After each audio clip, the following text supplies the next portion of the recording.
Yeah, I'll react to that, sure. Hey guys, Mark Felton Productions video.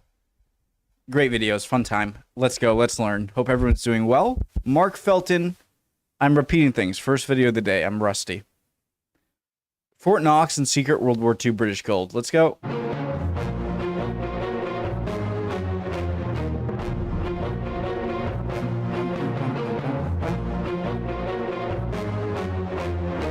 There has been much talk in the media of late concerning President Trump's raising the idea of auditing Fort Knox in Kentucky, one of the main storage sites in the US for its gold reserves. Pundits have suggested that the last time Fort Knox was audited was in the early 1950s, with a partial audit 50 years ago in 1974. So just checking the value in Fort Knox? The question is, with a partial audit 50 years ago in 1974. The question everyone keeps asking is whether or not the vast tonnage of gold bullion is still in Fort Knox. If the gold is there, a huge proportion of it was originally British, and its presence in America stems from the dark days of 1940 to 41, when just for safekeeping in case England were to get invaded? Britain was in serious danger of being defeated by Nazi Germany. How all of Britain's gold reserves ended up being owned by the United States is not widely discussed in the history of World War II, and certainly in the history of relations between Britain and America. But the decisions taken between 1939 and 41 had far-reaching consequences not only for Britain, but also for the balance of world power, and still I wonder why they didn't move it to Canada instead of the USA. Consequences not only for Britain, but also for the balance of world power, and still colors Britain's relationship with the US today. War is cripplingly expensive for nations. And once Britain declared war on Germany in September 1939, following years of unsuccessful diplomatic efforts to contain Hitler's territorial ambitions in Europe, the financial cost of fighting Nazi Germany quickly precipitated a financial catastrophe. In 1939, Britain was acknowledged as the foremost military power in the world, based primarily on its huge 1,400-ship navy and its vast territorial empire that encompassed a quarter of the world's surface. The US wasn't far behind regarding... Jesus Christ. So Africa as a whole, and also India, which are places closer to the equator, this area is much bigger than it seems. This is probably equivalent to about the size of Russia. Just these African countries that Britain has a hold of. I'm not positive, but I bet you it's pretty darn close. And then obviously you got India, Pakistan, and then Canada and Australia, two giant countries. Its own navy and its economic power.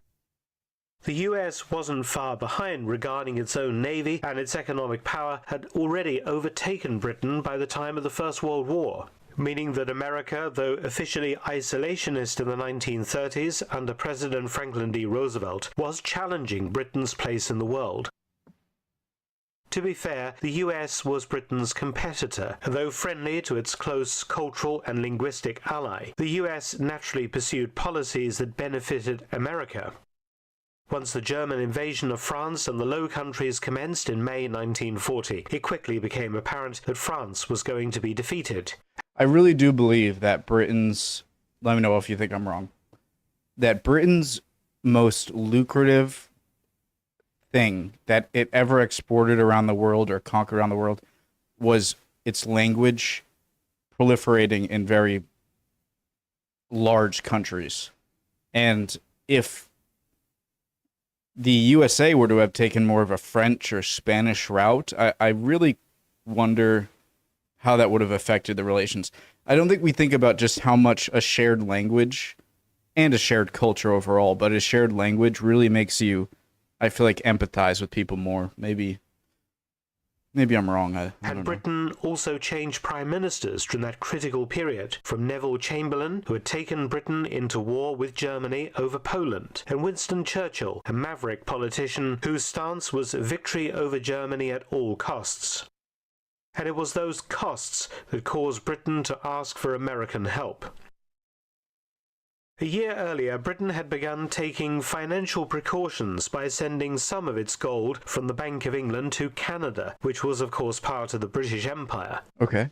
In May 1939, 50 tons of gold were shipped to Ottawa aboard 2 cruisers, HMS Southampton and Glasgow. In September 1939, when the war broke out, a convoy was sent to Canada consisting of 5 ships, led by the cruiser HMS Emerald, each vessel carrying huge sums of gold bullion, followed by a second convoy in November. Britain was trying to buy supplies, weapons, and other materials to keep in the war, and the Americans... I wonder if those ships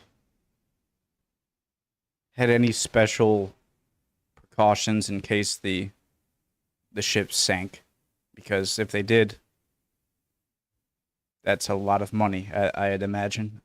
Americans were fairly tough. Supplies, weapons, and other materials to keep in the war, and the Americans were fairly tough.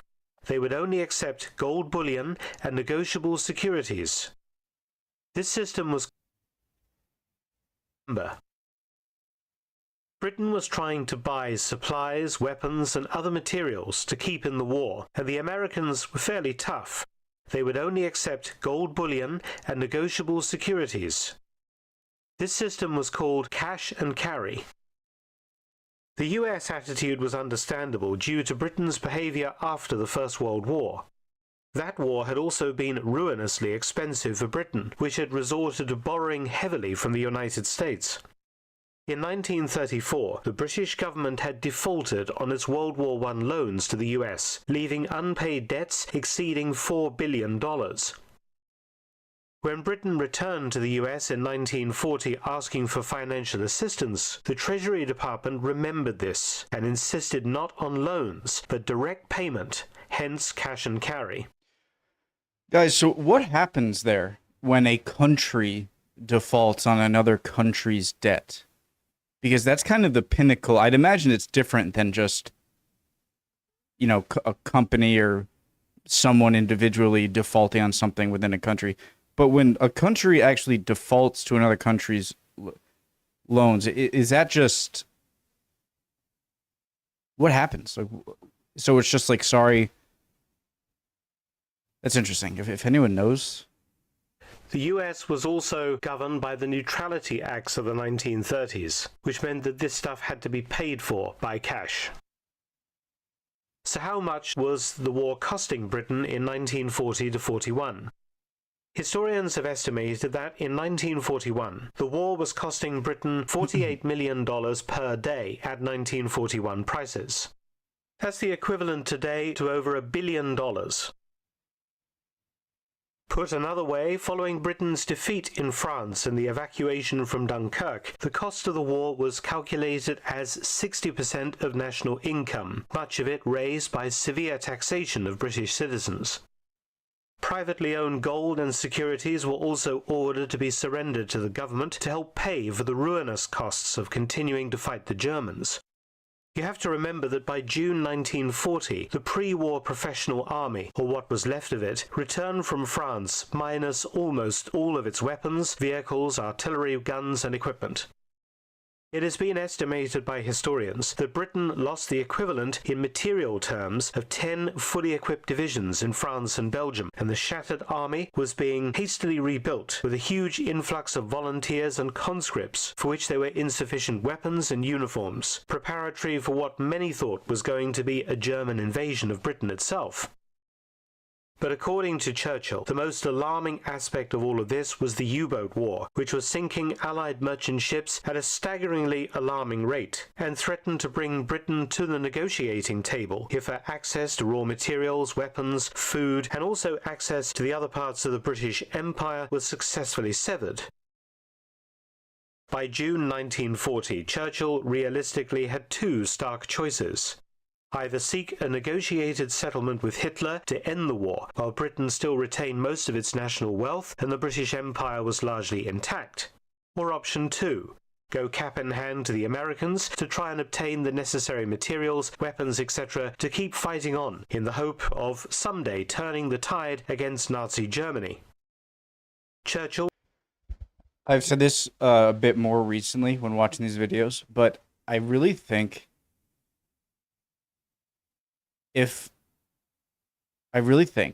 that this was maybe the most consequential moment in the entire war. A lot of people point to Dunkirk or, the successful D-Day invasions, or not Dunkirk, point to Stalingrad or the successful D-Day invasions. Well, I'm not sure if either of those things would have happened. Definitely D-Day, but I even say Stalingrad because if Britain fell or made an agreement with Germany to to essentially not fully surrender, as in like France was forced to, but in a way capitulate, then how do you save Europe then? Because you're not having an invasion over the Atlantic.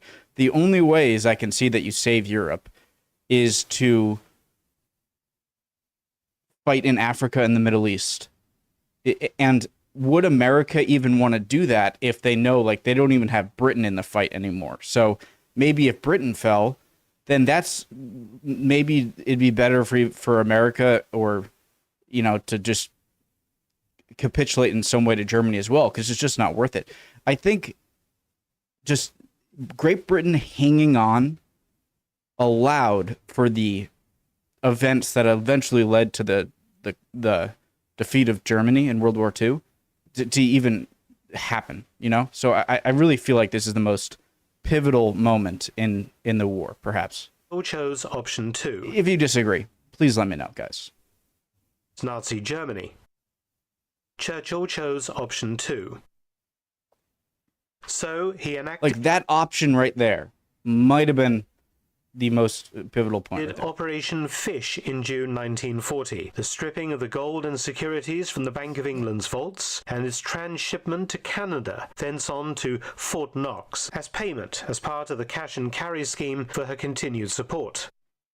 HMS Revenge, a battleship, accompanied by 2 converted ocean liners, shipped at 1940 prices £60 million in gold bullion, arriving safely in Halifax, Nova Scotia in early June. The big operation commenced on the 24th of June, when HMS Emerald once again crossed the Atlantic, packed with £30 million in bullion and £200 million in negotiable securities, again at 1940 prices, arriving at Halifax on the 1st of July. This treasure was then sent by heavily guarded train, the gold to Ottawa and the securities to Montreal. A week later, another convoy left the UK for Halifax, led by Revenge, consisting of the cruiser HMS Bonaventure and the passenger liners Monarch of Bermuda, Sobieski and Bataroy. They carried between them, at 1940 prices, £450 million, including gold bullion worth £192 million, or at today's values somewhere in the region of £50 billion.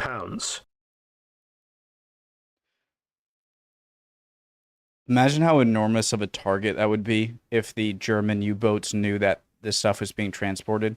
Because if they don't have that to get to America, then it is a... More shipments were made to continue to finance cash and carry, whilst we still had any gold and valuables left. Though it is not often discussed, much of this gold ended up at Fort Knox. The World Gold Council figures on this are emphatic.